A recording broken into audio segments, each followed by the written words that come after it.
And here we are again, talking about Japanese politics and talking about yet another scandal plaguing the Japanese government.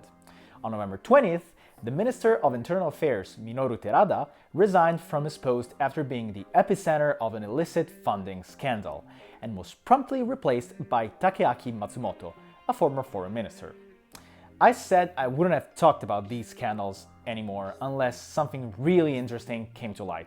But first of all, it just might, and second, this can help us summarize the state of Japanese politics. The Terada scandal marks the third time a minister has been sacked by the government in less than 1 month. All of this just a little more than 1 year after Fumio Kishida was elected prime minister. The first to be forced out was Daishiro Yamagiwa, former Minister of Economy, who resigned on October 24th after journalists found out about his close ties with the Unification Church. However, not even a week later, he was appointed head of the Liberal Democratic Party's COVID response team.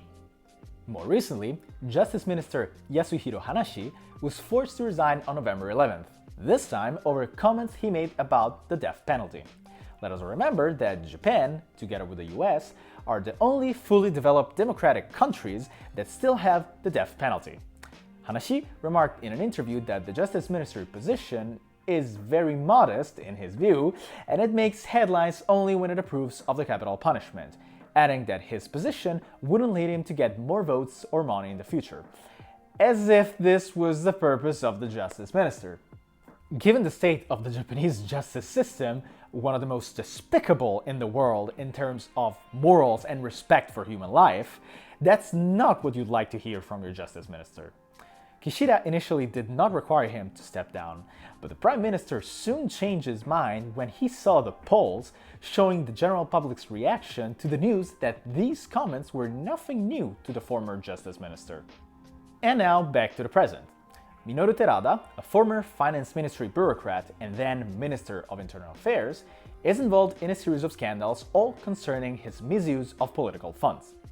On November 16th, the online edition of the Shukan Bunshun weekly magazine reported that during last year's lower house elections, Terada falsely reported expenses around 1 million yen, circa $7,000, and illegally paid compensation to local lawmakers, violating the Public Office Election Law. Terada's support group is also accused of paying more than 26 million yen, around $192,000, as rent on his office between 2012 and 2020. And there would be nothing wrong with it if only the building wasn't co-owned by his wife. Critics have therefore suggested that these payments were a scheme to recycle money for his own personal use, allegations that Terada denied, but then proceeded to refuse to disclose his wife's tax returns to the Diet despite requests from the opposition parties. On top of this, Terada himself acknowledged that the annual political funding documentation for 2019 and 2020 that his support group submitted were signed off by a person who died on October 2019. Support groups are forced to submit these records to the prefectural government where the constituency is located, which in this case is Hiroshima, same constituency as Fumio Kishida's. And if the person signing them has died, the law requires the groups to sign it anew in 7 days. And do you want to know the funniest thing?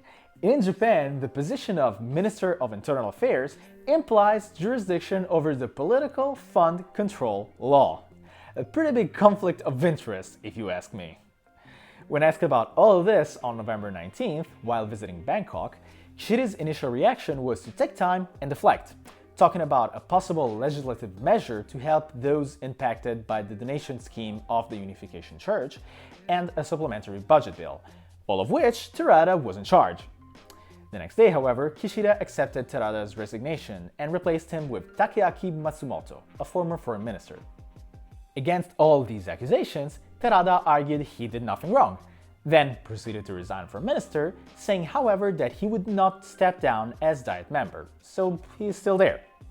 In fact, while these men are being held accountable to different degrees for what they did, in my opinion, nothing major will come out of this.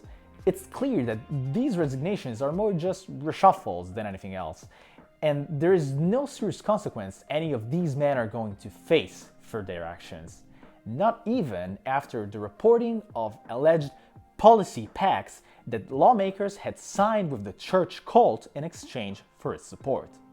And why is that? Well, it is so because of how things stand inside the Liberal Democratic Party. The LDP has various inside currents that compete for its supremacy. The most notable right now are four. The 97-member faction formerly headed by Abe, which is the largest but it has yet to find a clear leadership successor, LDP Secretary General Toshimitsu Motegi's 54-member faction, the group of the party Vice President and former Prime Minister Taro Aso, which has 53 members, and Kishida's group, which is only the fourth largest with 43 members. And that is why nobody's actually getting punished or facing any real consequence. Both Terada and Hanashi were members of Kishida's faction, while Yamagiwa was part of the one led by Taro Aso. Given the alliances that he had built, Kishida has a great need to secure the cooperations of the other faction's leaders and members if he wants to remain LDP president and prime minister.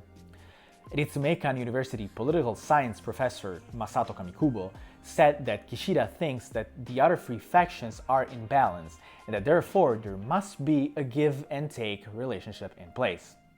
But even this might not save Kishida. The lack of decisiveness that probably comes from his weak footing within his own party made Kishida one of the most hated leaders in the nation's recent times. The cabinet's approval rating slid to a record low of 37%, first time under 40%, and third month in a row with more people who disapprove rather than approve of his doing. Furthermore, these domestic scandals have overshadowed completely Kishida's latest diplomatic meetings, namely the ones with Joe Biden, Xi Jinping, and South Korean leader Yoon Suk-yeol, as well as his participation at the ASEAN, the G20, and the APEC. Kishida himself said that bold leadership was needed at a time when the international environment faced upheaval that amounted to the worst crisis the country was facing in the post-war era. But everyone is now openly questioning if he is really capable of such leadership. On the international scene, Kishida amassed a series of diplomatic failures. He failed to achieve Japan's diplomatic aims at the G20 in Indonesia, where he reiterated that Japan will never tolerate Russia's threat to use nuclear weapons against Ukraine, but drew very little attention from major global media outlets.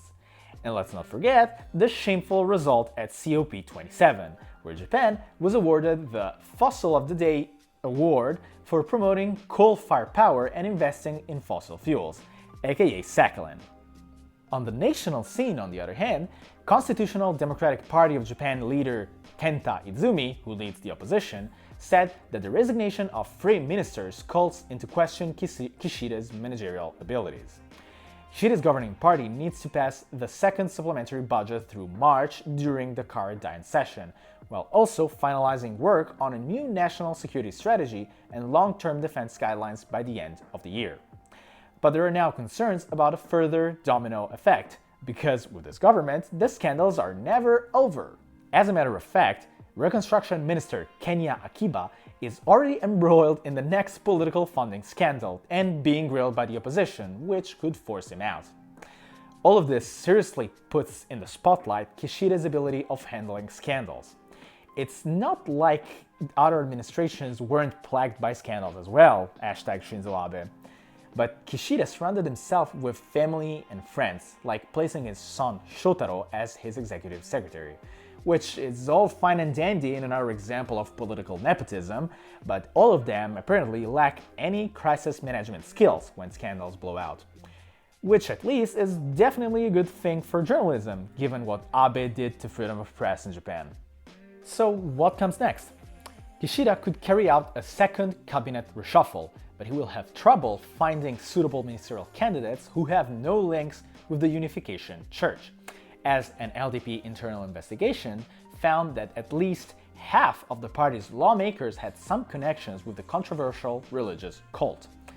Some pundits have also said Kishida could even dissolve the lower house for a snap election, like Abe did to obtain his third term, taking advantage of the unpreparedness of the opposing parties.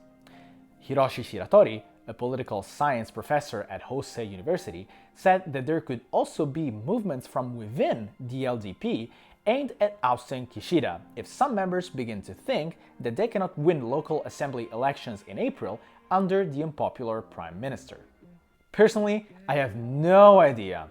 Normally, I would expect the least amount of surprises from Japanese politics, but these are not normal times. And if we want to find a positive note in all this, let's look at what has changed from the previous government.